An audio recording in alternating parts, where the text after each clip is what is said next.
Ryan Day, he's vindicated. Obviously, there's still going to be the talks of the Michigan game, rightfully so. I think the Michigan rivalry, I love the rivalry. I think it's very overrated from a standpoint of putting it above everything else. I always thought that was silly. I think that rivalry is almost unhealthy to the point to where it has literally confused fans. People say, well, Kenner, you don't get it. I'm like, no, I get it. I get how college football works, and that ain't it. What is what we watched last night, a team winning a national championship. That's why you go through hell all summer and off season. That's why you go through camp at the beginning. You go through all of that to set yourself up to win a national championship. I don't care what anybody says. They're not doing all that to beat Michigan. I've said before, everyone said, well, you can't win a national championship unless you beat Michigan. They had a chance to do it 2 years ago, and if they would have made a field goal, they beat Georgia, and they would have gone to blow out TCU, and that would have been a national title 2 years ago.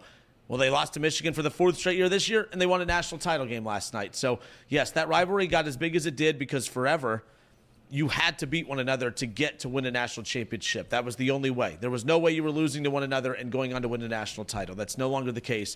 You can hate one another the way Auburn and Alabama hate one another. You can hate one another the way Duke and North Carolina hate one another. You can hate one another the way all rivalries hate one another. But to act like that is the only game that matters is the most ridiculous thing in the world, and we saw that last night. That's the biggest reason I'm happy that my team won a national championship, is to put to rest this idea that the Michigan game is the biggest thing in all of the world, because it is absolutely 100% not, and we saw that last night.